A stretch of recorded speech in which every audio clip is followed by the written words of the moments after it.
Hello, hello, hello! Greetings, salutations! Konnichiwa, and every other form of green across this vast, marvelous multiverse. I am Matsu Quinox. This is Horace, and welcome back, my dear, marvelous, wonderful scholars, to the study. Hello there, hello there, hello there. Hello there, Julian 20, welcome.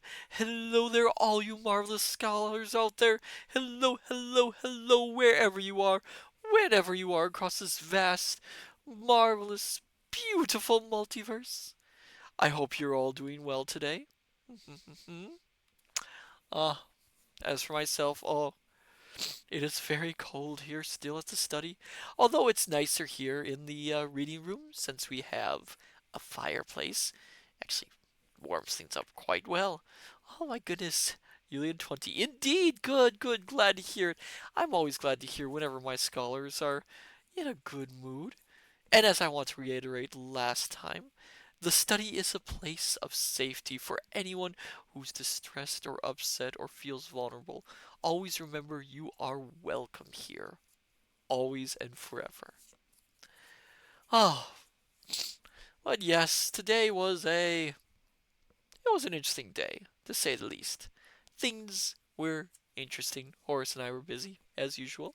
Um, again, it was very cold, so cold in fact that I had to put on my second robe just to keep warm. I'm still wearing it actually. It looks exactly like the first robe, so it really doesn't matter. Oh, hello there, Private Maverick. Welcome. Good evening to you as well. I hope you're doing all right, Private Maverick. And if you hear me sniffling, it's because of how dry things are. Oh, very dry. So dry. Drier than the desert. Oh, I need a drink of water. Private Maverick, doing good. Good. I'm glad to hear it. I'm glad you're doing good. Oh, oh my goodness. My dear scholars. My dear, dear scholars. I don't know what else to say. Today's introduction's kind of an odd one, isn't it? Oh, is that right, Horace? I mean, it's not like I prepare these things. They're really off the cuff little mannerisms. So there's always a danger, that I'll run out of things to say, that I'll get unfocused, that'll just be elsewhere mentally. Julian 20, my dear, dear Matsu. Thank you, thank you, thank you, thank you.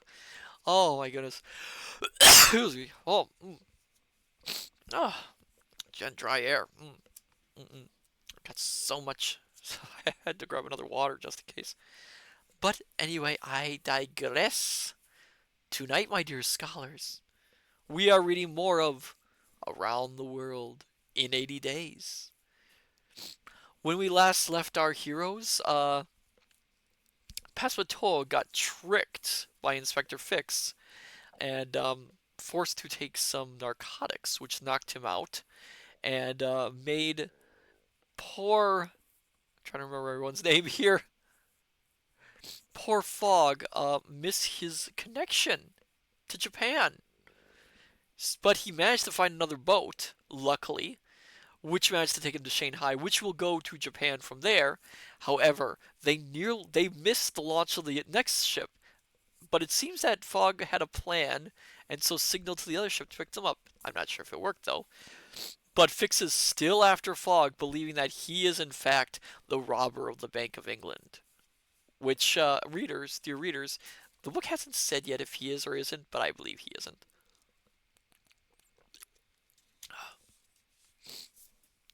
So then, my dear, marvelous, wonderful scholars, shall we continue our globe trot around the world in 80 days?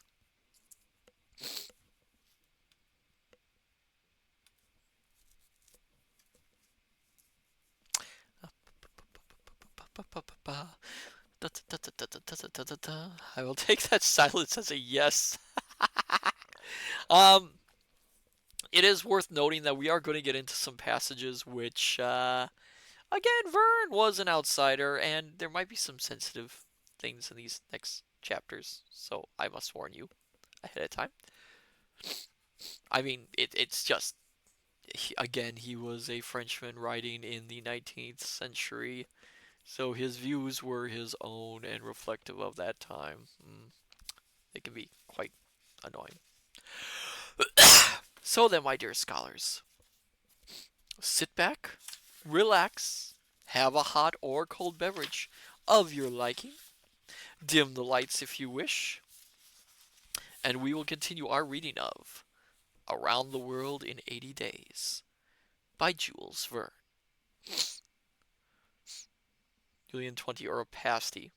I've never actually had pasty. To be honest, pasty is not very appealing to me. I mean, I'm sure it's good for some people, but I think it's the savoriness added with the crust just makes it feel kind of to me. I mean, I like things that are a little more sweet with like pie crust and all that. So the idea of having a pie with savory food in it just makes me feel kind of bleh. Not to turn down anyone who likes pasty, of course. I just personally am not. I don't see the appeal.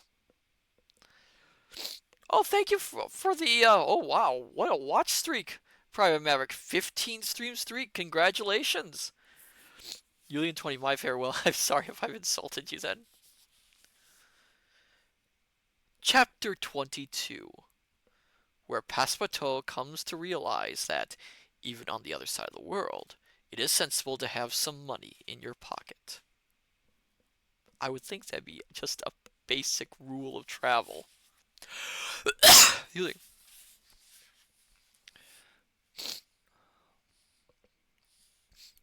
After leaving Hong Kong on the 7th of November at 6:30 in the evening, the Carnatic headed at full steam for Japan.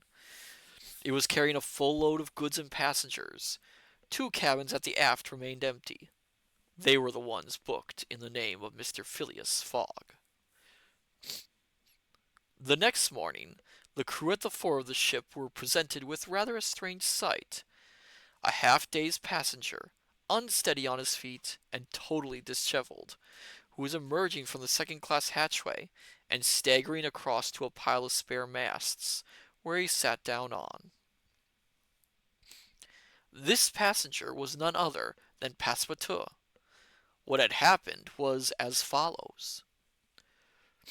A few moments after Fix had walked out of the opium den, two attendants had picked up Passepartout, who had fallen into a deep sleep, and laid him out on the bed reserved for the smokers. But 3 hours later, Passepartout, haunted even in his nightmares by a single idea, woke up struggling against the stupefying effects of the drug. The thought of a duty unfulfilled roused him from his torpor. He left his bed for addicts and clinging to the walls, falling then getting up again, but all the time driven by a sort of irresistible impulse. He staggered out of the opium den, shouting as if still in a dream, "The Carnatic! The Carnatic!" The Carnatic was there with its steam up, ready to depart. Sorry. Passepartout only had a few steps to take. He rushed up the gangway, crossed onto the fore of the ship, and fell down senseless, just as the Carnatic was slipping its moorings. Used as they were to this sort of spectacle, a few of the sailors took the poor fellow down to a second-class cabin, and Passepartout didn't wake up until the following morning, by which time they were 150 miles off the Chinese coast. This, then, is how that morning Passepartout came to on the deck of the Carnatic, filling his lungs with fresh sea breeze. Excuse me again. The pure air sobered him up. He tried to collect his thoughts, but it was not easy. Still, in the end, he remembered what had happened. The previous evening. The secrets Fix had let him in on, the opium den, etc. "It's obvious," he said to himself, "that I must have got horribly drunk. What will Mr. Fogg have to say about it? In any case, I didn't miss the boat, and that's the main thing." Then, with Fix in mind, he said to himself, Well, I hope that's the last we ever hear of him, and that after the suggestions he made to me, he hasn't had the nerve to follow us on the Carnatic. A police inspector, a detective on the trail of my master, who's accused of robbing the Bank of England. Come off it! If Mr. Fogg's a thief, then I am a murderer. Should Passepartout tell all this to his master? Was it right to explain to him Fix's role in this business? I would say yes. I mean, why not? Wouldn't it be better to wait until they got to London to tell him that an inspector from the Metropolitan Police had trailed them all the way around the world, so that they could laugh about it together? Yes, that must be it. Again, I disagree with Passepartout. He should have told him earlier when he could. In any case, it was something to think about. The most urgent thing was to meet up with Mr. Fogg and present his apologies for his unspeakable behavior. So Passepartout got up. The sea was rough and the steamer was rolling heavily. The worthy fellow, who was still not very steady on his feet, made his way as best he could to the rear of the ship. On the deck he could see no one resembling either his master or Mrs. Aouda. "Good," he said. "Mrs. Aouda must still be asleep now. Mr. Fogg, for his part, will have found himself a whist partner, and true to form." With this, Passepartout went into the lounge. Mr. Fogg wasn't there. Excuse me. There was only one thing left for it: to ask the purser which was Mr. Fogg's cabin. The purser replied that there was no passenger of that name. "Excuse me," said Passepartout, not taking no for an answer. "He's a tall gentleman, standoffish, not very communicative, accompanied by a young lady." "There isn't a young lady aboard," replied the purser. "What's more, here's the passenger list. You can look at it for yourself." Passepartout looked at the list. His master's name wasn't on it. He was completely dazed. Then an idea flashed through his mind. "Wait a minute. I am on the Carnatic, aren't I?" he let out. "Yes," replied the purser. "On the way to Yokohama." "Absolutely." For a moment Passepartout had thought that he was on the wrong ship. But if he really was on the Carnatic, then it was definite that his master wasn't.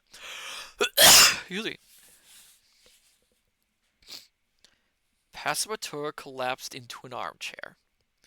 It was a bolt from the blue. Then suddenly, in a flash, everything became clear to him. He remembered that the Carnatic's departure had been brought forward, that he was supposed to inform his master, and that he hadn't done so. It was his fault that Mr. Fogg and Mrs. Aouda were not on the boat. It was his fault, certainly, but even more it was the fault of that double-crosser who had got him drunk in order to separate him from his master and to keep Mr. Fogg in Hong Kong. At last he understood the police inspector's game. And now his master was without doubt financially ruined. He had lost his bet, been arrested, and perhaps imprisoned. Passepartout was beside himself at the thought of all this. If ever he came across that man Fix again, he really would have a score to settle. Another drink of water. Oh my goodness.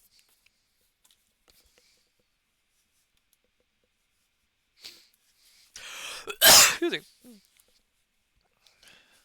In the end, after his initial feeling of dejection, Passepartout recovered his composure and considered the situation.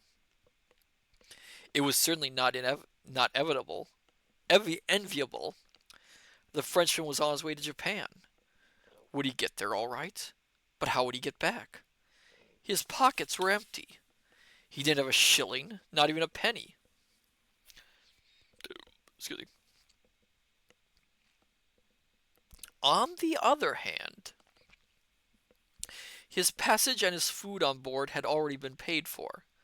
So he had 5 or 6 days to make up his mind about what to do.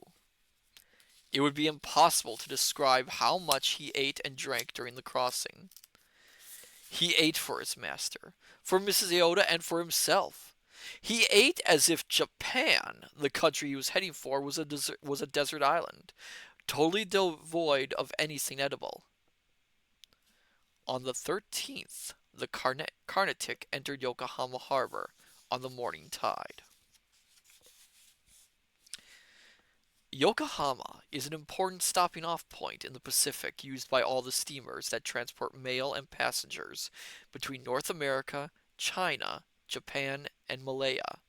This is true, by the way. Yokohama was a big open port for foreigners, for travelers at the time.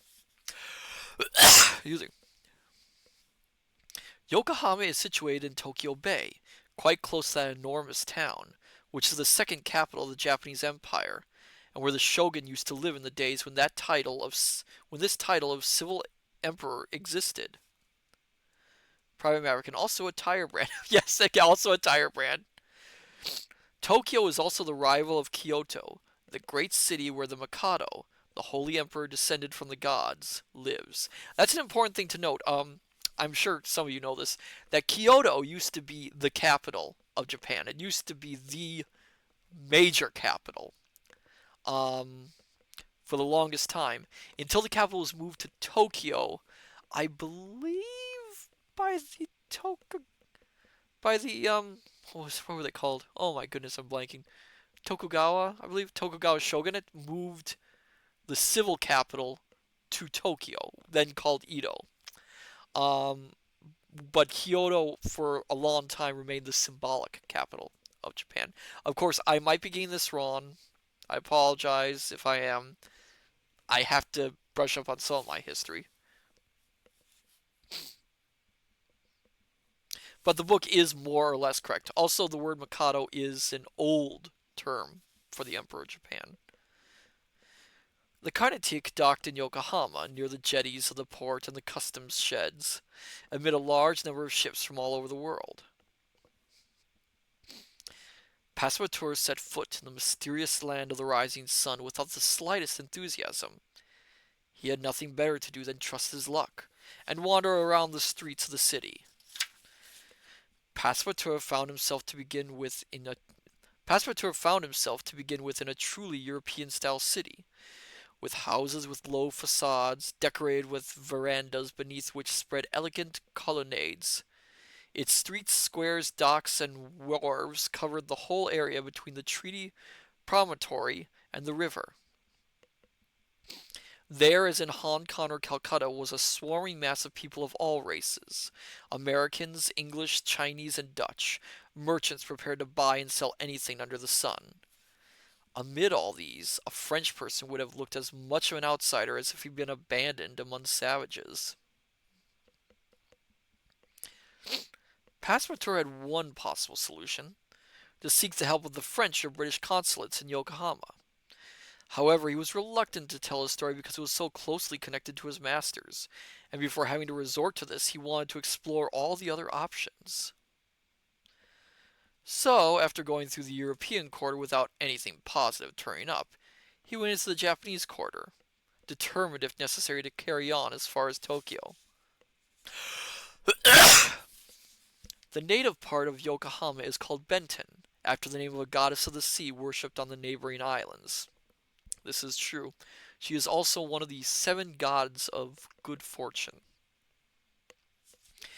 It contained wonderful avenues of fir trees and cedars, sacred doorways with strange architectural forms, bridges hidden amid bamboo and reeds, temples sheltering under the immense and melancholy cover of ancient cedars, monasteries in the depths of which Buddhist priests and the followers of Confucius vegetated.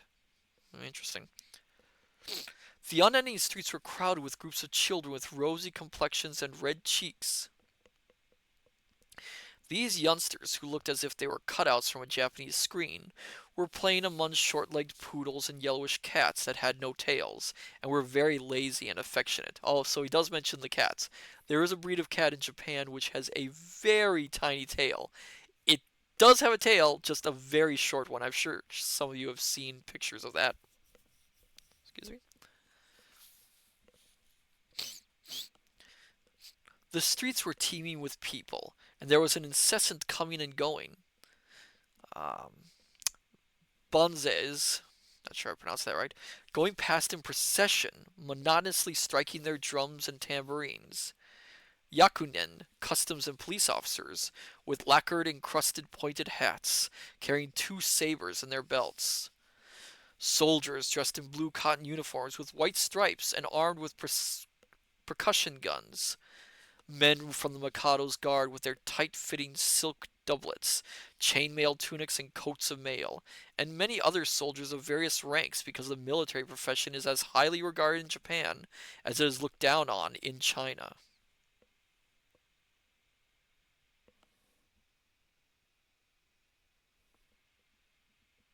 Sorry, I thought I heard something. Then came mendicant friars, pilgrims in lawn robes, ordinary civilians with sleek jet black hair, large heads, long torsos, and thin legs.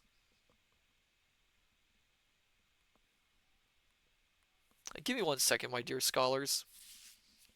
I need to check up on something.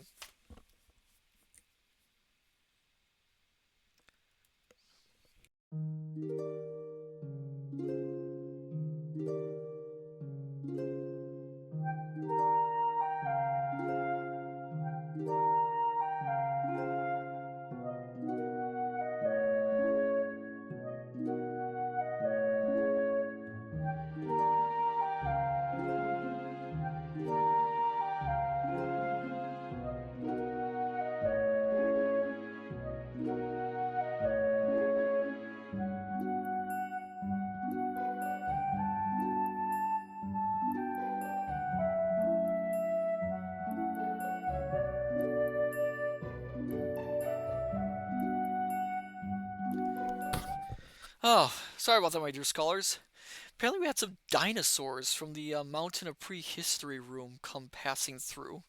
Not sure how they got out. Really must talk to Ovid about that. Alright, where was I?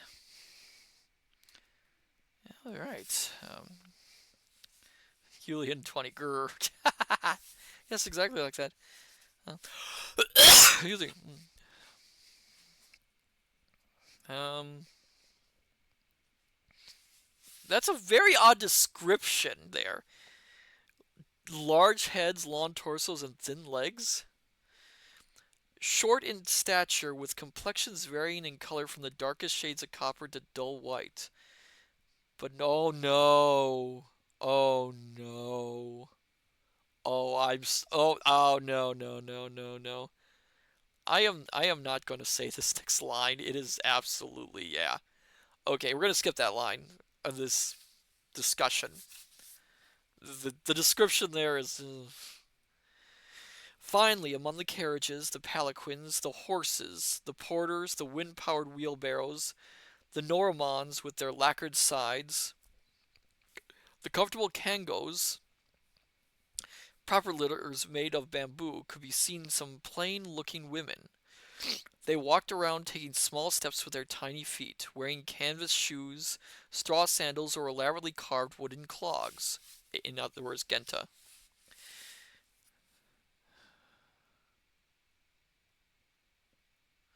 I don't want to read some of these descriptions. I'm just going to ignore them.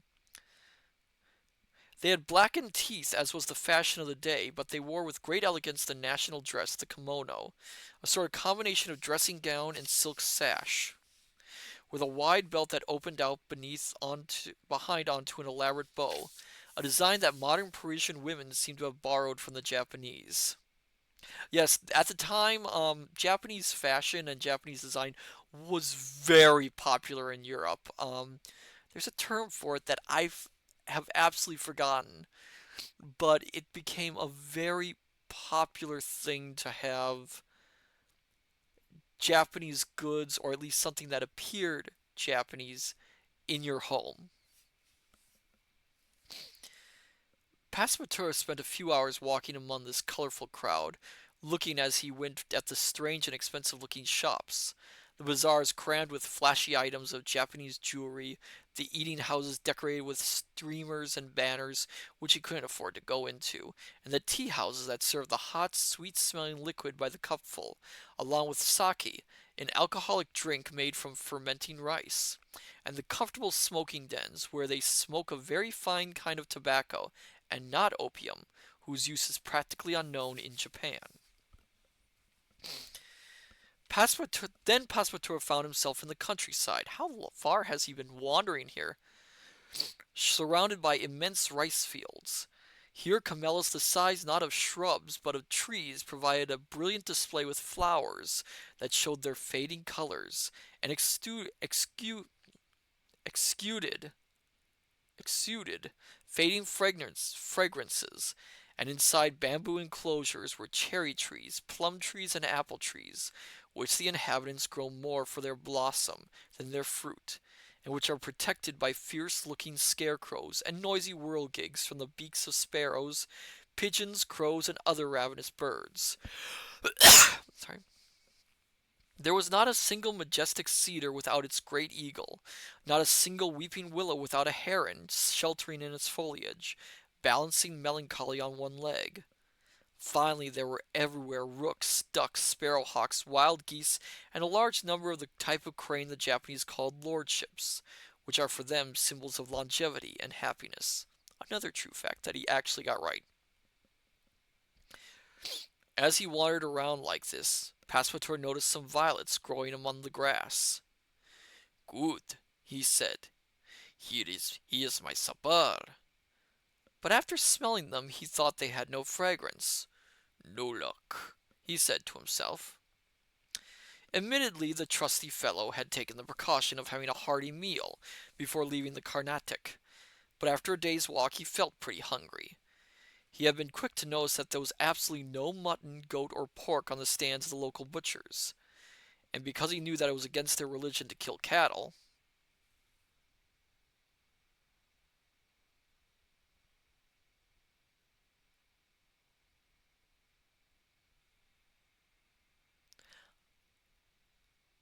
I'm not sure if that one's correct.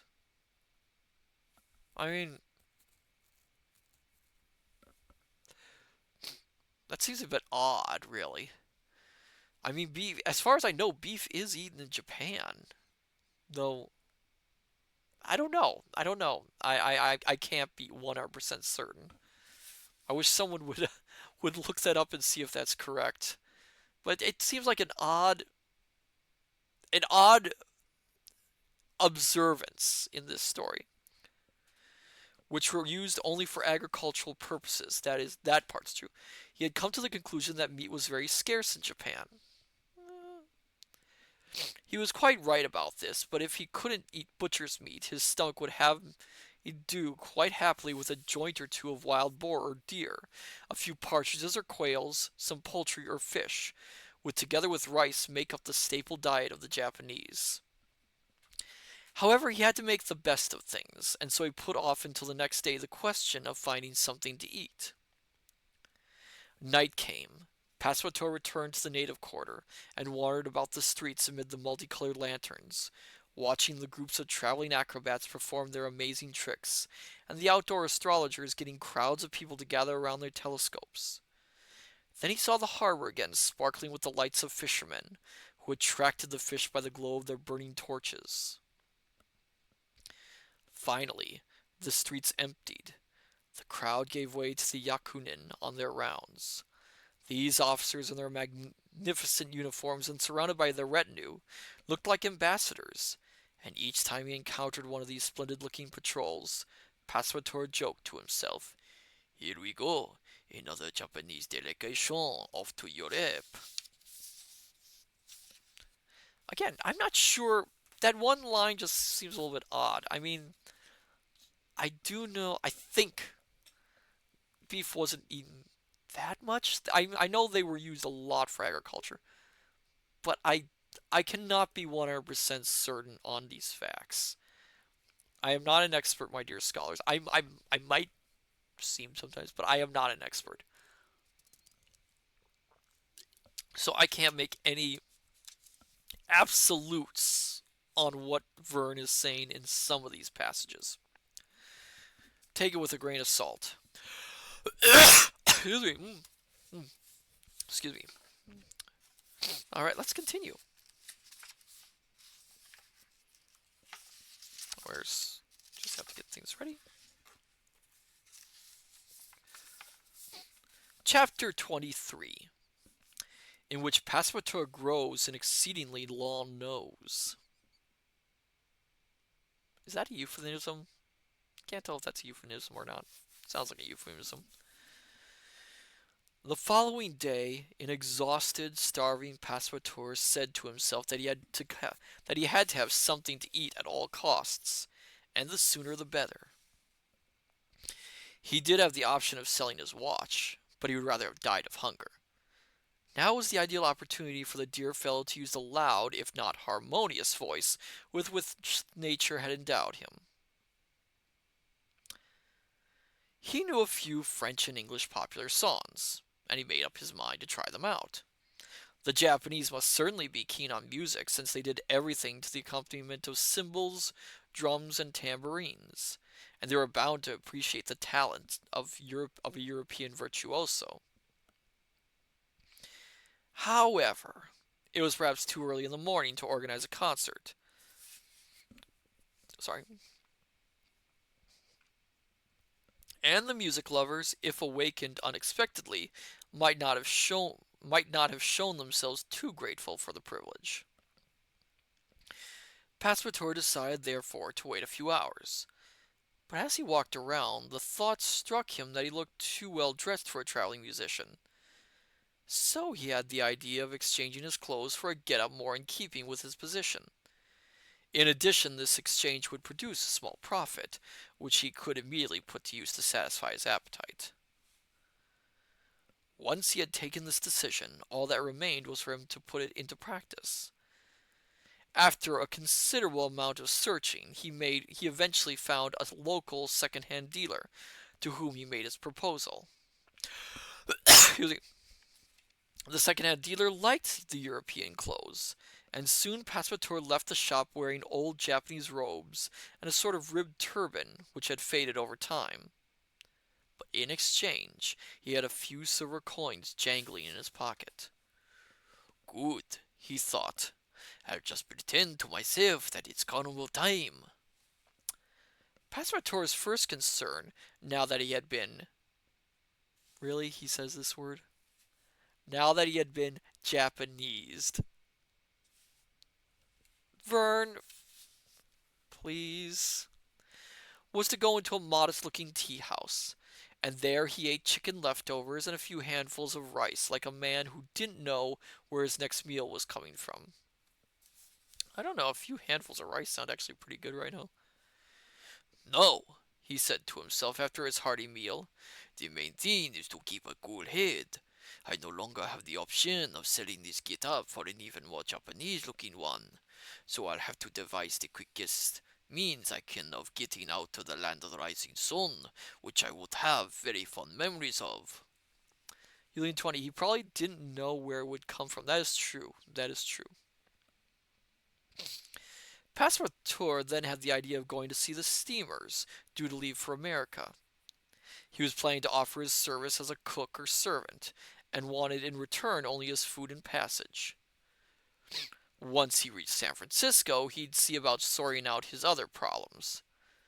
The main thing was to get across the 4,700 miles of Pacific Ocean that lay between Japan and the New World. Passepartout was not the type who would let an idea go to waste, and so he headed for Yokohama Harbor. But the closer he got to the docks, the more his plan, which had looked so simple on the spur of the moment, seemed impractical. Why would they need a cook or servant on board an American steamer? And how would anyone trust him in his present get-up? What recommendations or references did he have? Just as these thoughts were going through his mind, he noticed, quite by accident, a huge poster that a sort of clown was carrying through the streets of Yokohama. The poster, written in English, read as follows: The Japanese acrobatics troupe of the Honorable William Batlucor last performances before their departure for the United States of America of the Lawn Noses dedicated to the top Tengu. Great attraction.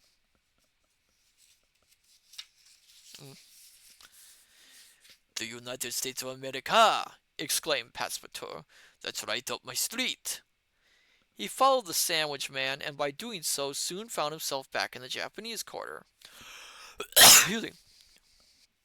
15 minutes later, he stopped in front of a large square building, decorated on top with several garlands of streamers. On the outside wall was a painting, lacking all sense of perspective, but with gaudy colors, showing a large group of jugglers. It was the establishment belonging to the Honorable Batlacar, an American showman who was the director of a troupe of tumblers, jugglers, clowns, acrobats, tightrope walkers, and gymnasts, who, according to the poster, were giving their last performance before leaving the land of the rising sun for the United States. Passepartout entered the colonnade in front of the building and asked for Mr. Batlacour. Mr. Batlacour appeared in person. "What do you want?" he said to Passepartout, taking him at first for a native. "Do you need a servant?" asked Passepartout. "A servant!" exclaimed the showman, stroking the bushy gray beard under his chin. "I've got two of them, obedient and trusty. They've never left me, and they work for nothing provided I feed them. There they are," he added, pointing to his two sturdy arms, scored by veins as thick as the strings of a double bass. "So I can't be of any use to you, can I?" "None at all." "Dumb! It would have been really convenient for me to travel with you."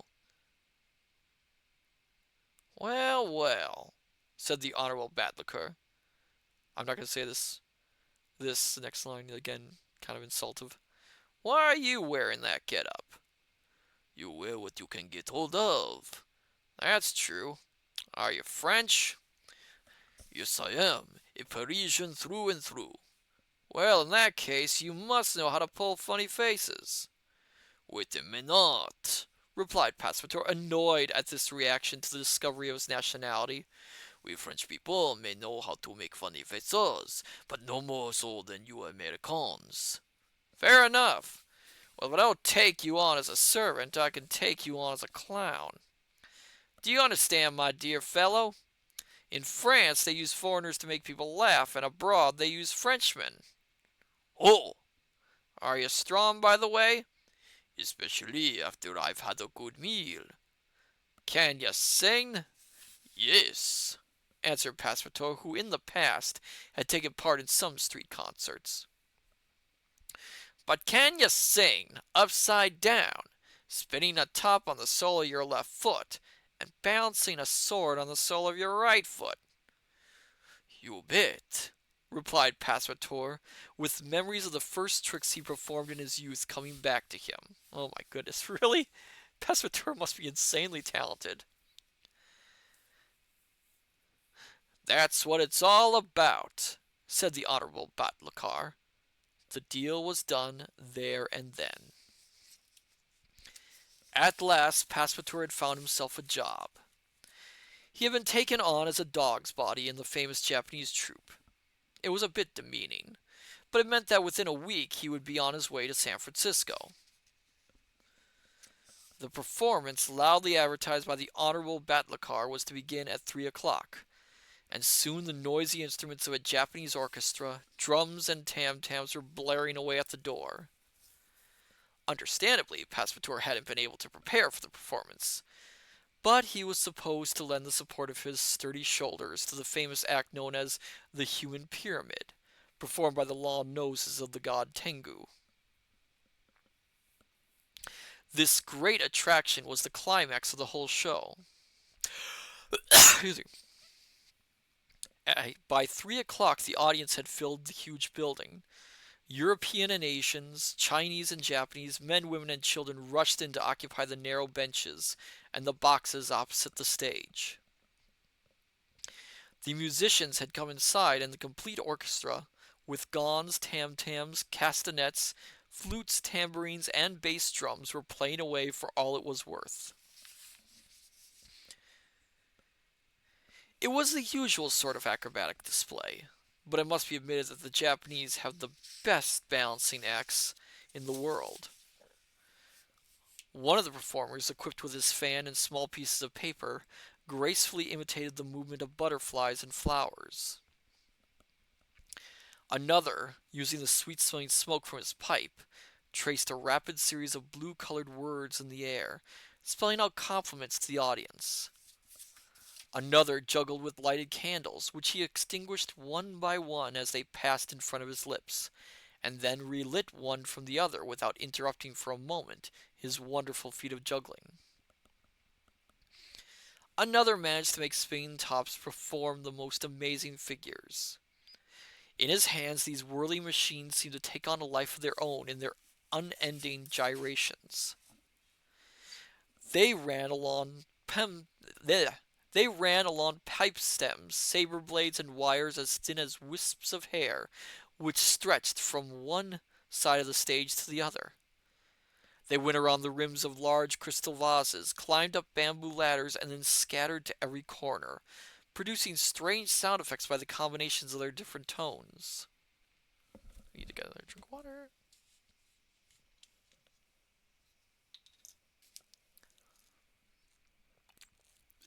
Oh my goodness.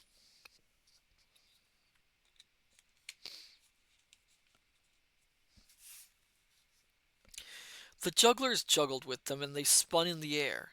They threw them up on like shuttlecocks by means of wooden rackets, and they continued to spin. They stuffed them in their pockets, and when they took them out, the tops were still spinning, until the moment when, at the release of a spring, they burst out into a dazzling firework display. There is no need here to describe the astonishing acts performed by the acrobats and gymnasts of the troupe. The tricks they did with a ladder, pole, ball, barrels, etc., were carried out with remarkable precision. But the main attraction was the appearance of the lawn noses, an astonishing balancing act that has not yet been seen in Europe. The lawn noses made up a special corporation dedicated to the god Tengu. Again, this is Verne basically trying to understand Japanese culture through the eyes of a 19th century European. Dressed like heralds in the Middle Ages, they wore on their shoulders a magnificent pair of wings. But their most distinctive feature was a long nose, and in particular the use they put it to. Their noses were made of bamboo, and were about 5, 6, or even 10 feet long. Some straight, others curved, some smooth, others knobby. These firmly fixed appendages were in fact what they used for all their balancing acts. A dozen or so of these followers of Tengu lay on their backs, and their companions sported themselves on their noses, which stuck up in the air like lightning conductors, leaping about and vaulting from one to the other, performing the most extraordinary tricks. The show was to end with a special performance of the human pyramid, in which about 50 lawn noses were supposed to represent the car of Juggernaut. But instead of forming this pyramid by standing on one another's shoulders, the Honorable Batlacour's artists were to be linked to one another only by their noses. As it happened, one of those who formed the base of the cart had left the troupe, and since all that was needed was to be strong and agile, Passepartout had been chosen to replace him. Admittedly, the dear fellow felt rather sorry for himself after putting on his medieval costume, decorated with multicolored wings and a 6-foot long nose that was fixed onto his face. It all reminded him too much of his youth. But in the end, this nose was his livelihood, so he put up with it. Passepartout came on stage and went to stand with the other performers, who were to make the base of the car of Juggernaut. They all lay down on the floor with their noses pointed upwards. A second group of performers got into position on top of their lawn appendages. A third group formed another layer, and then a fourth group, and with these noses that only touched one another at the ends, they built up a human structure that soon reached almost to the ceiling of the theater. By now the applause was getting louder and louder, and the instruments in the orchestra were blasting out when suddenly the pyramid wobbled, lost its balance, one of the noses at the base disappeared, and the whole structure came tumbling down like a pack of cards. The cause of it all was Passepartout, who abandoned his post, got across the floodlights without even using his wings, climbed up to the right-hand gallery, and then threw himself down at the feet of someone in the audience, shouting, "Oh, my master, my master!" "Is it you?" "Yes, it is me." "Well, in that case, let's get to the steamer, my fellow." Mr. Fogg, Mrs. Iota, who was accompanying him, and Passepartout had rushed along the corridors and out of the building. But there they came upon a furious Honorable Butler who was asking for compensation for the breakage. Mr. Fogg calmed him down by stuffing some banknotes into his hand. And so, at 6:30, just when the ship was about to leave, Mr. Fogg and Mrs. Iota set foot on the American steamer, followed by Passepartout, with his wings on his back and a 6-foot long nose that he hadn't yet been able to remove from his face. So in the movie version, the 1950 version, they actually keep the acrobatics scene, but they don't include any of the things with the Tengu or the noses. For obvious reasons that it would probably be incredibly difficult to film such a scene without trying to figure out how it would actually work. It does seem like it would be kind of an insane sight to see. Okay then, give me 1 second.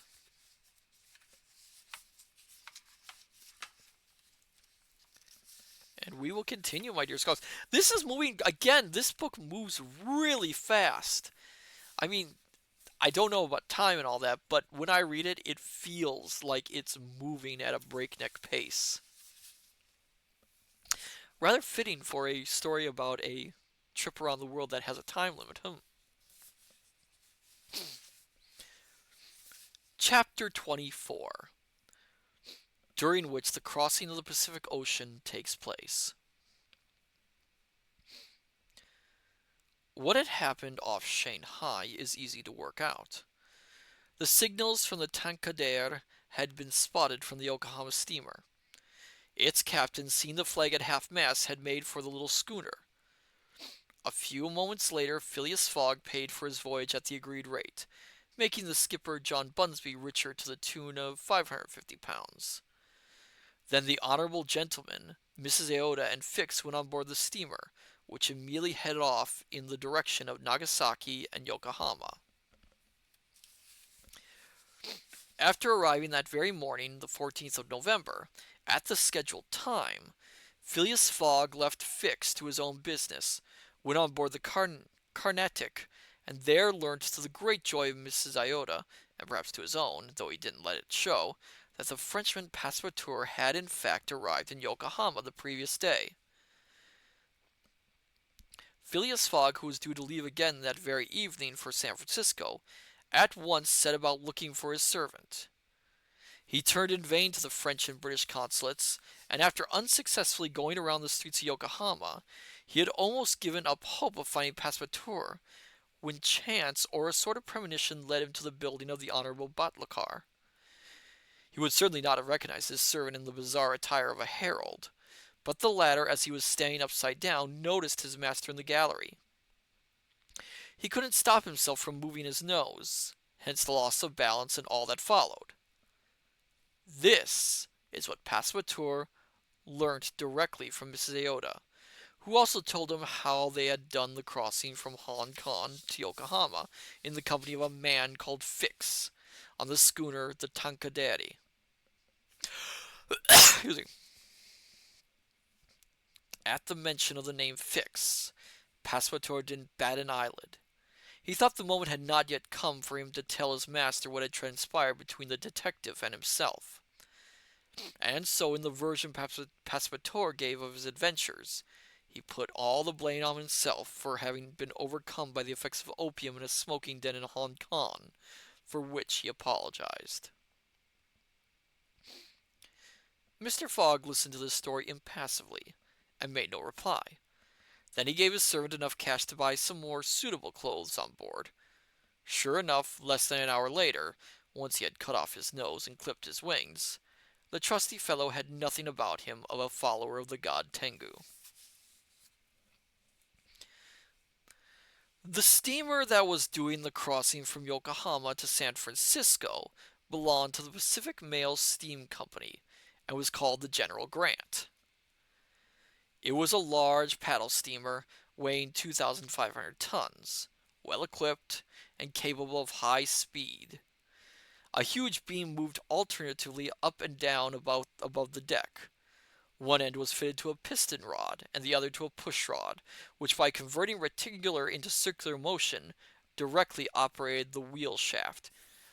Jules Verne had a love of technology like this, so it's not unusual to hear him describe in great detail how a machine works. And usually he does a lot of the research involved in it. Once in a while he slips up a little bit, but usually he does get it right, at least for the most part.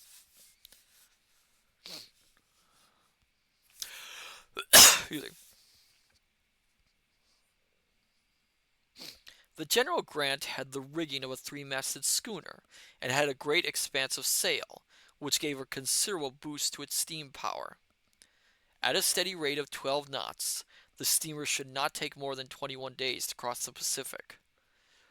Phileas Fogg could therefore confidently predict that after reaching San Francisco by the 2nd of November, he would be in New York by the 11th and London by the 20th, thereby beating the fateful deadline of 21st December by several hours. There were quite a few passengers on board the steamer. English people, a lot of Americans, a veritable flood of, not going to say that word, emigrating to America, and a number of officers from the British Army in India, who were using their leave to go around the world. During the crossing, there were no problems from a nautical point of view. Because it was supported by its large paddles and steadied by its large expanse of sail, the steamer did not roll. The Pacific Ocean lived up to its name. Mr. Fogg, too, was as calm and as uncommunicative as usual. His young female companion increasingly experienced towards him feelings that went beyond gratitude. His silent nature, which was so generous in its own way, made more of an impression on her than she cared to admit, and it was almost against her own will that she began to give in to emotions to which the mysterious Mr. Fogg seemed quite impervious. In addition, Mrs. Aota was becoming extremely interested in the gentleman's plans. She worried about what could go wrong and threatened the success of the journey. She often talked to Passepartout, who was not unaware of Mrs. Aota's real feelings. The dear fellow now had total faith in his master. He never stopped praising the honesty, generosity, and selflessness of Phileas Fogg. Then he would reassure Miss Aota about the outcome of the journey, telling her repeatedly that the hardest part was already over, that they had left behind strange countries like China and Japan, and were now returning to civilization. Oh, come on, Vern. Come on! Excuse me. and finally that a train from San Francisco to New York and a transatlantic steamer from New York to London would undoubtedly enable them to complete this impossible journey around the world within the allotted time. 9 days after leaving Yokohama, Phileas Fogg had gone exactly halfway around the globe. So it was that on the 23rd of November, the General Grant reached the 180th Miranda, scholars? Meridian, the one which in the southern hemisphere stands at the antipodes of London. Of the 80 days he had available, it is true that Mr. Fogg had used up 52 and had only 28 left. But it should be remembered that if the gentleman was only halfway in terms of the difference of Mirandans, in reality he had completed more than two-thirds of his total journey. This was the result of all those enforced detours between London and Aden, between Aden and Bombay, between Calcutta and Singapore, and between Singapore and Yokohama. If he had followed all the way the 50th parallel, the one which runs through London, the distance would only have been about 12,000 miles, whereas Phileas Fogg was obliged by the vagaries of his means of transport to cover 26,000 miles, of which he had done about 17,500 by the date of 23rd of November. But now the route was direct, and Fix was no longer around to put more obstacles in their way. Something also happened on this day of the 23rd November that made Passepartout a very happy man. It will be remembered that the stubborn fellow had insisted on keeping London time on that famous family watch of his, since he thought that the time in all the countries he went through was wrong.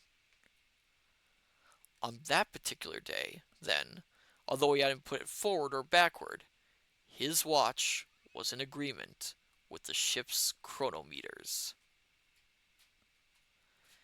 It's quite understandable that Passepartout should have had such a feeling of triumph. He would dearly have loved to know what Fix would have made of this if he'd been around. What a load of nonsense! This scoundrel talked about the Mirandians, the sun and the moon. Passepartout repeated. Huh! If people like that had their way, we'd have some clever sorts of clocks and watches around. I know for sure that one day or the other the sun would make up its mind to set itself by my watch. It is interesting, isn't it, my dear scholars, that the watch has suddenly kept up with the time. Or not. What Passepartout didn't know was that if he had had a watch with a 24-hour face, like Italian watches, he would have had no reason to be so triumphant, because the hands on his instrument would have shown 9 o'clock in the evening, that is the 21st hour since midnight, whereas the time on board was 9 o'clock in the morning. This was the exact same difference as that between London time and the 180th Meridian. Union 20. But even supposing that Fix had been capable of explaining this scientific fact, Passepartout would almost certainly have been incapable, if not of understanding it, then at least of accepting it. And in any case, if assuming the impossible, the police inspector had unexpectedly appeared on board, it is probable that a justifiably resentful Passepartout would have had something quite different to discuss with him, and would have gone about it in quite a different way. Private Maverick. Meridian. Oh, thank you, Private Maverick. It's a hard word to get right. Meridian. There we go. I suppose the word was bothering you. Meridian, thank you. Where exactly, then, was Fix at that moment in time? Quite simply, he was on board the General Grant. What had happened was that after arriving in Yokohama, the detective left Mr. Fogg, expecting to meet up with him again later in the day, and went straight to the English consul's office. There at last he found the warrant that had been following him all the way from Bombay, and that was already 40 days old. The warrant had been sent from Hong Kong via this same Carnatic, which Fogg was thought to be aboard. Fix's disappointment is easy to imagine. The warrant was useless. This man Fogg was no longer on British territory. An extradition order was now what was needed to arrest him. Too bad, Fix said to himself when his anger subsided. My warrant is no use here, but it will be in England. It looks as if the scoundrel intends to return to his native country, in the belief that he has thrown the police off his trail. Oh my goodness, Fix, how delusional can you get? Private Maverick was helping out your pronunciation. Thank you, Private Maverick. It's much appreciated.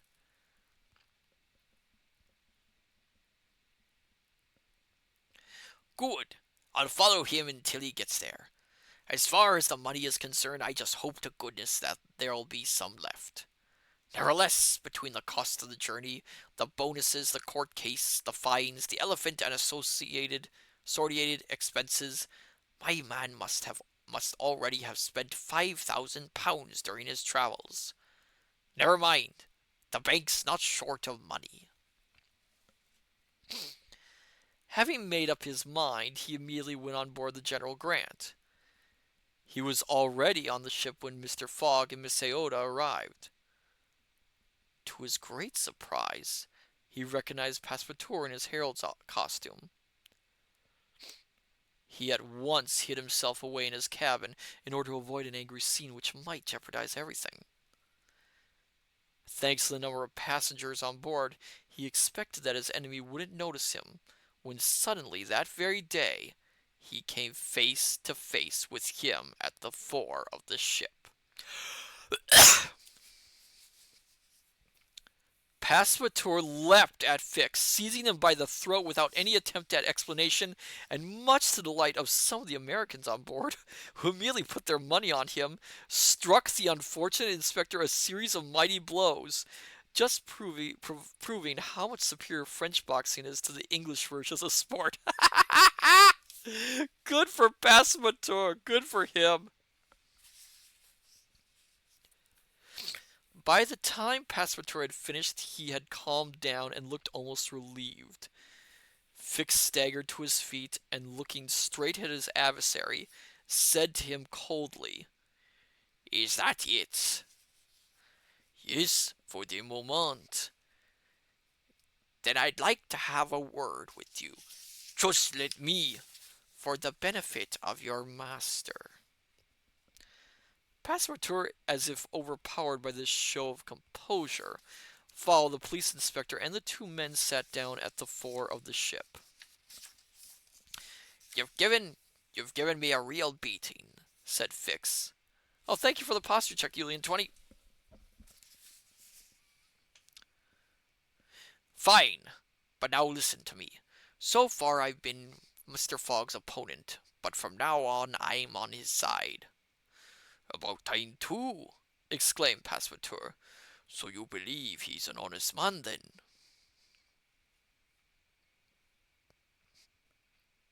"No," Fix replied coldly. "I think he's a crook. Quiet! Don't move and let me do the talking. All the time Mr. Fogg was on British soil, it was my interest to hold him up while I waited for an arrest warrant. I did everything I could for that to happen. I sent the Bombay priests after him. I got you drunk in Hong Kong. I separated you from your master, and I made him miss his steamer in Yokohama." Passepartout listened to him, fists clenched. "Now," continued Fix, "Mr. Fogg looks as if he's going back to England. That's fine by me. I'll follow him there.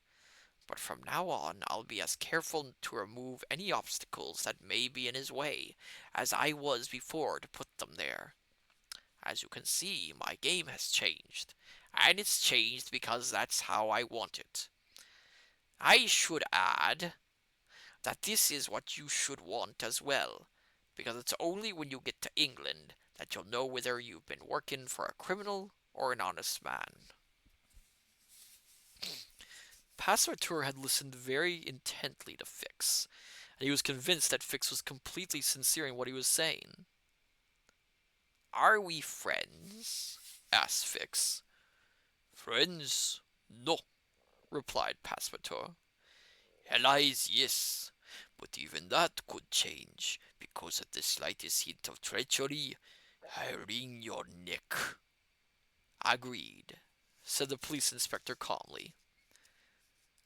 11 days later, on the 3rd of December, the General Grant entered Golden Gate Bay and arrived in San Francisco. Mr. Fogg still had neither gained nor lost a single day. I'm so glad that Passepartout actually got to hit him. Oh, that was cathartic. The man deserved it. Oh my goodness. So, my dear scholars, I think we have time for one more chapter tonight, and then we'll stop. Excuse Julian 20. Good idea. Yes, thank you. Yes, we'll. It feels like just the right amount of chapters, and we're actually getting pretty close to the end. Okay. Chapter 25, which gives an idea of what San Francisco is like on the day of a political rally. Oh, this will be interesting. These next few chapters, I looked ahead, they are going to be a little touchy, a little bit difficult. It was 7 o'clock in the morning when Phileas Fogg, Mrs. Iota, and Passepartout set foot on American soil, if this is what you can call the floating quays onto which they stepped. These quays, which move up and down according to the tide, make it easier for ships to load and unload. Here can be seen at their moorings clippers of all sizes, steamers from every country under the sun, and steamboats with several decks, which serve the Sacramento and its tributaries. Here, too, can be seen stockpiles of goods, the produce of trade from as far afield as Mexico, Peru, Chile, Brazil, Europe, Asia, and all the islands of the Pacific Ocean. Passepartout was so delighted to reach American soil at last that he felt obliged to mark his arrival by performing a perfectly executed somersault.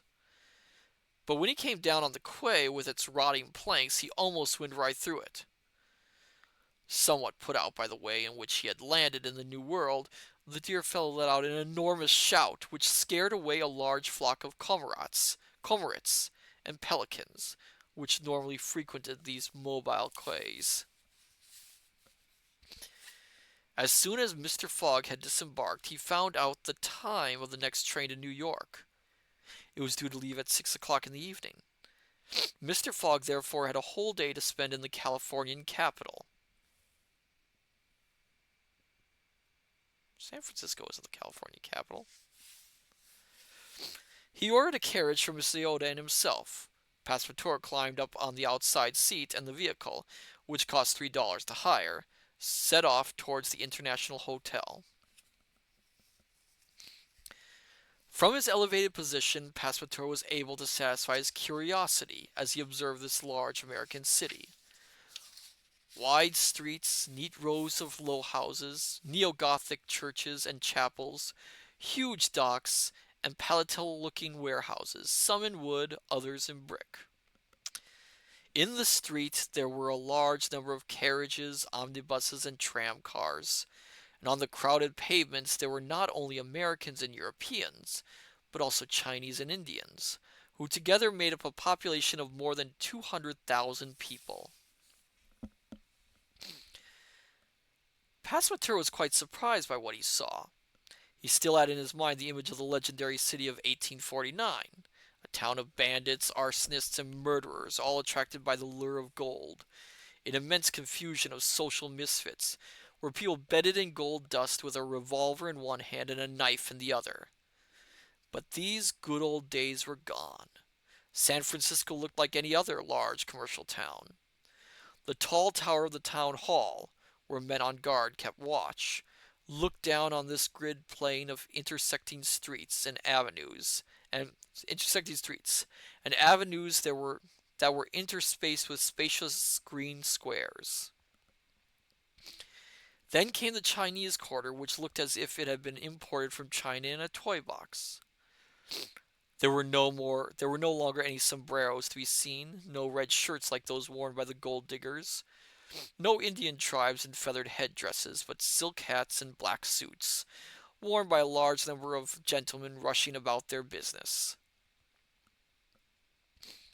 Some of the streets, such as Montgomery Street, the equivalent of Oxford Street in London, or the Champs-Élysées in Paris, or Fifth Avenue in New York, were lined with impressive looking shops, displaying goods from all over the world.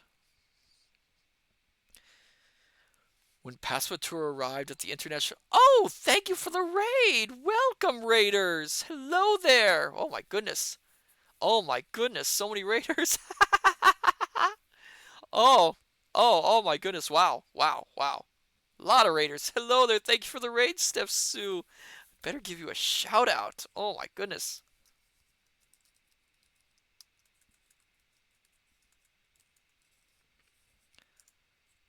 Oh, oh, what were you streaming, Steph Sue? Welcome, Raiders. I am Matsu Quinox, interdimensional omniversal librarian. This is Horace, and hi Matsu, happy to be back and catch another reading stream. Oh, thank you for being here. Let's go.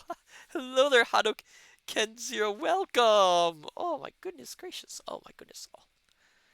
Steph Sue, I've been reading The House in the Cerulean Sea. That sounds interesting.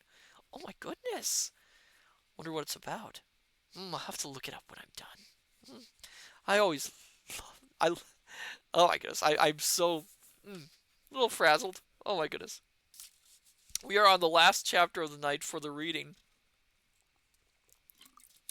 Oh, and currently we are reading Around the World in 80 Days. And they have just arrived in San Francisco, so we are now in America. And they're talking about all the things that they're seeing. If I have to, I might be able to fit in one more chapter. Steph Sue, highly recommended. It feels like Howl's Moving Castle type of magical world. I will have to remember that. My goodness. Right, where were we? Don Snacks. Instead of looking it up, go watch Steph reading it on YouTube. I will definitely do that. I will definitely do that after the stream.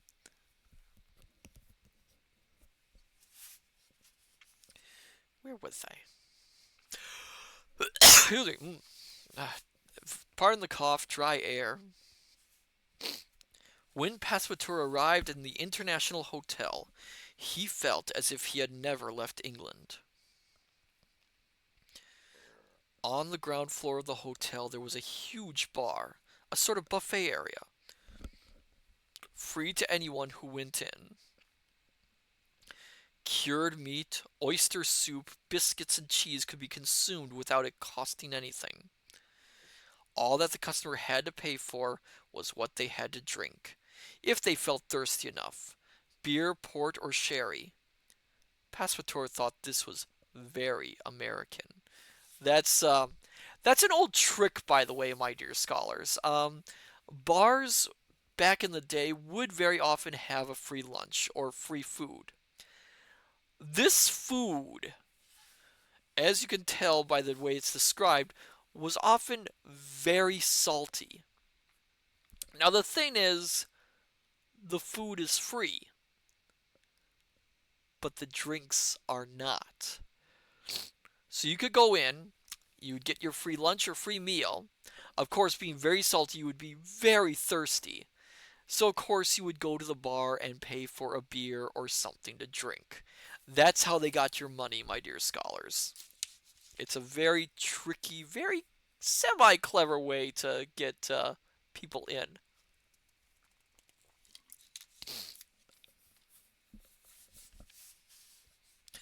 The hotel's restaurant was comfortable. Mr. Fogg and Miss Aoda sat down at a table and were treated to a capricious meal served on miniature plates. I'm not going to say that next line again because it's not a very it is not aged well. After lunch, Phileas Fogg, accompanied by Miss Aoda, left the hotel to go to the British consulate in order to have his passport stamped. On the pavement, he met his servant, who asked him if before taking the Pacific Railroad it wouldn't be advisable to buy a dozen or so Enfield rifles and some Colt revolvers. Passepartout had heard about the Sioux and the Pawnees, who held up trains as if they were mere stagecoaches like Spanish highwaymen. Mr. Fogg replied that there was no real need for such precautions, but he said that Passepartout could do as he saw fit. Then he headed off towards the consulate. Dawn snacks. Lurk, it's 3:15 a.m., so I unfortunately need to head to bed. Have a great night, everyone. Oh, thank you for coming, Dawn snacks. And, congratulations on getting first, Dawn snacks. Congratulations! I'm surprised no one else grabbed first. But congratulations, Dawn snacks, on getting first. And thank you for coming, Private Maverick, or to perhaps hunt buffalo bison. What? OMG, hooray. Yes, no one grabbed the first in this stream. Oh my goodness, I think they was forgotten. Steph Sue, I didn't even check. Aw, I'm sorry, Steph Sue. Hadoken Zero, that's wild. Yeah, that's happened before, actually, a couple times.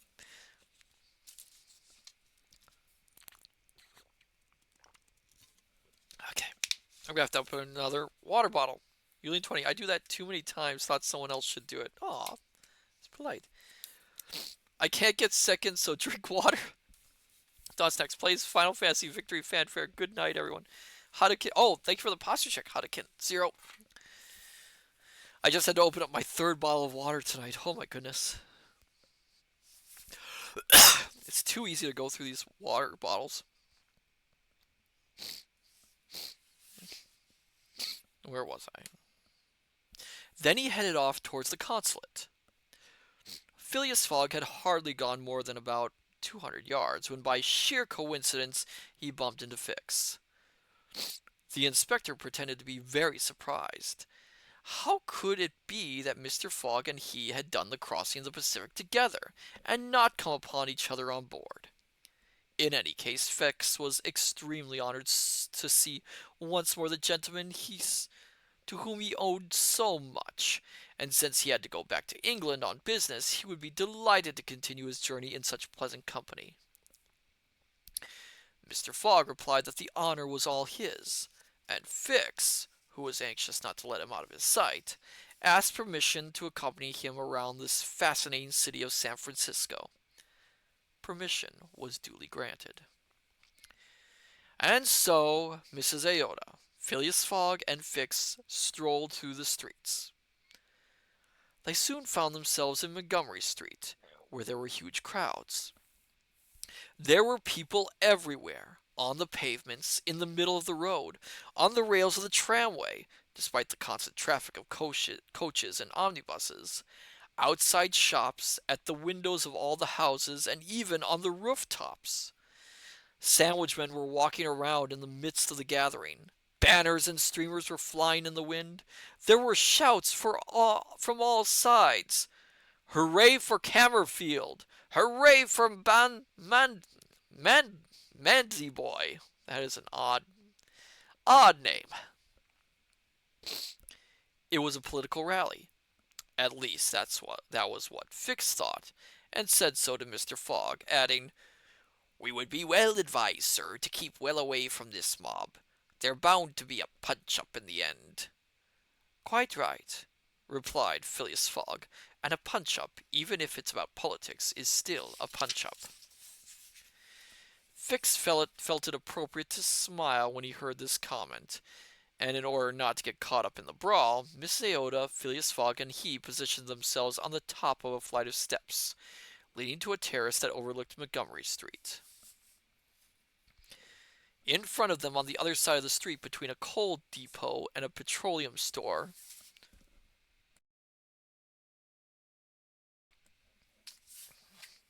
stood a large open-air committee room. at which the various sections of the crowd seemed to be converging. So, what exactly was the purpose of this rally? Why was it taking place at this particular time? Phileas Fogg had absolutely no idea. Was it to do with making an important military or civilian appointment, or electing a state governor or a member of Congress? This was reasonable supposition, judging from the tremendous state of excitement through the town. At that moment, there was considerable activity among those present. Everywhere hands shot up in the air. Some firmly clenched seemed to be raised, then quickly lowered amidst the shouting, presumably an energetic way of casting a vote. The mass of people surged backwards and forwards. Banners were being waved in the air, disappearing briefly, then reappearing in tatters. The swaying crowd swept along to the flight of steps, heads bobbing up and down like the surface of the sea suddenly stirred up by a squall. The number of black hats visibly decreased, and most of them seemed to have become noticeably less tall. "It's obviously a political rally," said Fix, "and whatever it's about has really got people worked up. I wouldn't be surprised if it wasn't about that Alabama business, even though it's been officially settled." "Perhaps," was all Mr. Fogg said in reply. "In any case," continued Fix, "there are two opposing candidates, the Honorable Cammerfield and the Honorable Mandyboy." Mrs. Aota, who was holding on to Mr. Fogg's arm, looked surprised as she watched these angry scenes, and Fix was about to ask one of his neighbors the reason for all this commotion when there was a sudden surge. Another sudden surge. Private Mac must be really small bottles. They really aren't. But again, the combination of dry air and doing all these voices really makes me go through them fast.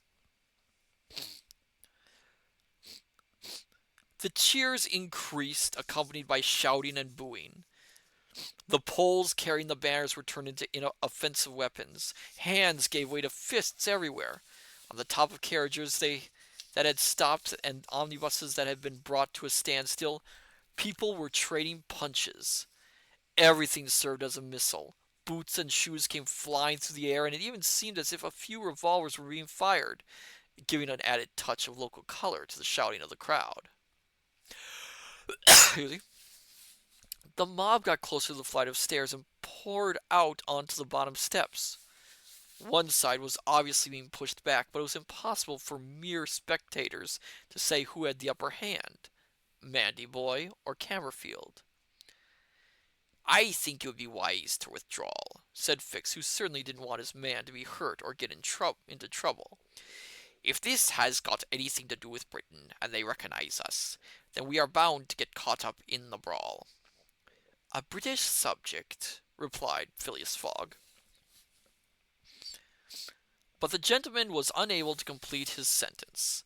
Behind him, from the terrace in front of the flight of stairs, came a terrifying roar. There were shouts of "Hip, hip, hooray! Mandyboy!" It was a I did a British accent there, not an American one. It was a contingent of his voters joined the fray, outflanking the supporters of Cammerfield. Mr. Fogg and Mrs. Aota and Fix were caught in the middle. It was too late to escape. The flood of men armed with leaded sticks and clubs carried all before them. Phileas Fogg and Fix, in attempting to protect the young woman, was severely jostled. Mr. Fogg, with his usual composure, sought to defend himself with the two natural weapons with which nature had equipped every true-born Englishman, his fists. But to no avail. An enormous fellow with a red goatee beard, a ruddy complexion, and broad shoulders, who looked like the ringleader, raised his huge fist against Mr. Fogg, and would have inflicted serious injury on the gentleman had not Fix nobly received the blow in his place. An enormous bump soon appeared under the detective's silk hat, which had been reduced to the size of a cap. Wow, that is a punch. Yankee, said Mr. Fogg, giving his opponent an extremely contemptuous look. I don't know if I should say this next word, it might be kind of insulting. Limey, replied the other. We shall meet again. Whatever you like. Whatever you like. What's your name? Phileas Fogg. What's yours? Colonel Stamp W. Proctor. I, again, Verne is trying to make American names, and he's getting it close. But it's very obviously like. Have you ever seen that screenshot of that one? What was it? The Nintendo baseball game where they try to do an entire team of American names, and all of them sound roughly American, but it's really kind of word soup. Kintron. I mean, I know a Proctor. Oh, hello there, Kintron. Welcome. Yeah, I mean, it is it is a name. It is a name, but it's just a combination. Stamp. What was his name? Colonel Stamp W. Proctor. The combination feels a bit odd. Private American Baseball Stars or something. I believe that's the name. Yes, and the names sound roughly right, but at the same time, it's very obviously kind of word soup and are just put there to sound roughly American, I think.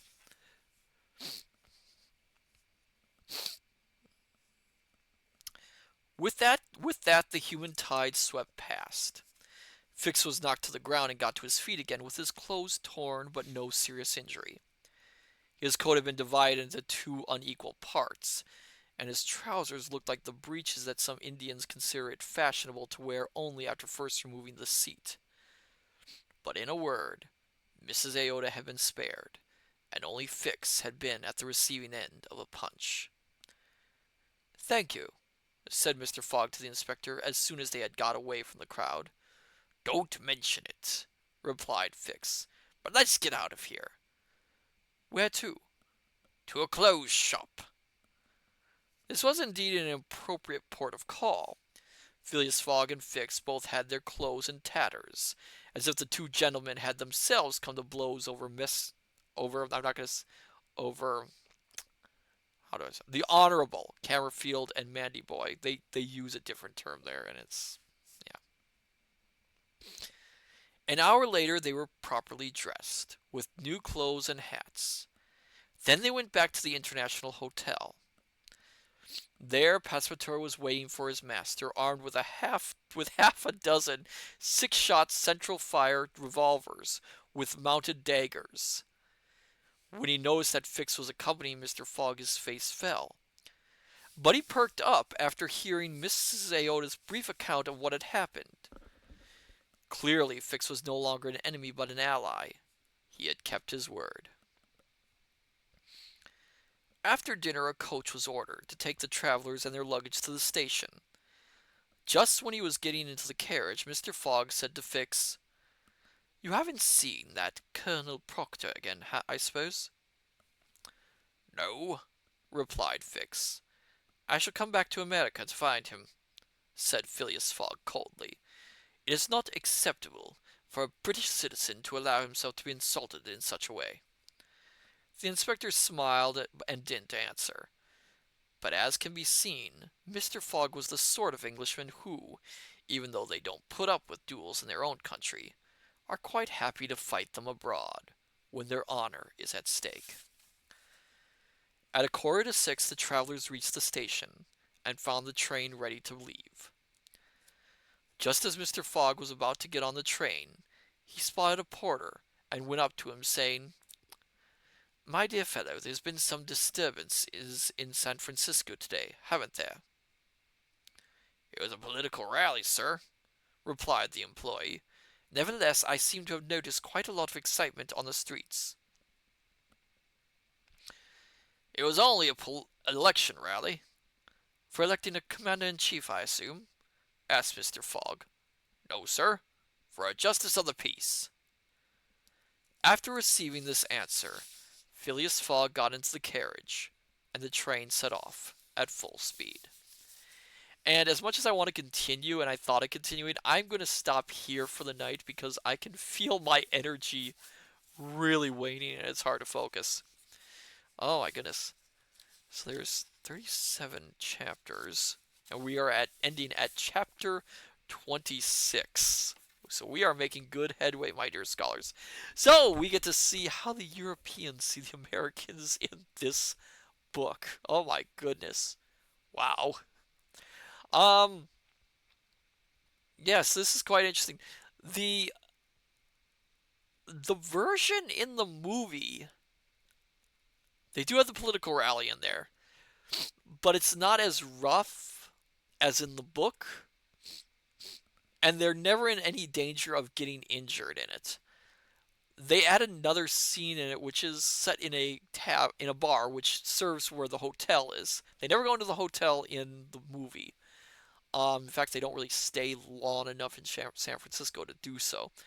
Um, but you do get to see this very neat scene in the bar where they do include the food scene, and they kind of condense the whole bit with Proctor. Although in that version, I believe it isn't Fix who does the punching, it's Fogg himself. It's a really neat scene. So next week, we are only going to have one stream next week. Because I will be off at a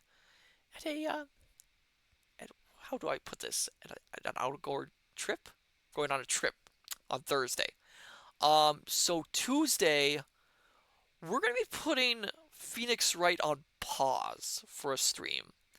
I know we ended on a cliffhanger, but still, I haven't quite decided what the stream will be. We'll either do a public domain movie stream, because I know those are popular, or we'll do a Minecraft building stream, because I am still working on the library in Minecraft, and I've opened up a new area that I'm building. So it might be fun to just work on the area and have a little relaxing discussion while I do so. Um, so I haven't decided, my dear scholars. I might put that up to a vote. Um, but for now, let's see who we can raid tonight for the to close out our evening. It would help if if I was actually in the area.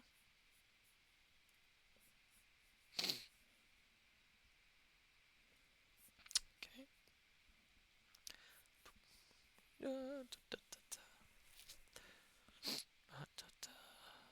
Okay. Is there anyone reading tonight?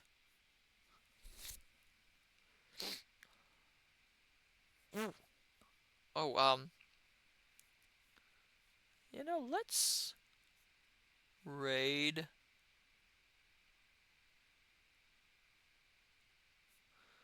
Let's raid Maiko Psycho. It looks like they're actually reading the King in Yellow, of all things. Interesting. So we'll raid them. Um, so then, my dear scholars, I say unto you, good evening, good morning. Stepsu, they're reading a what? They're reading the King in Yellow, it looks like. So that'll be interesting. Where was I? Ah, yes.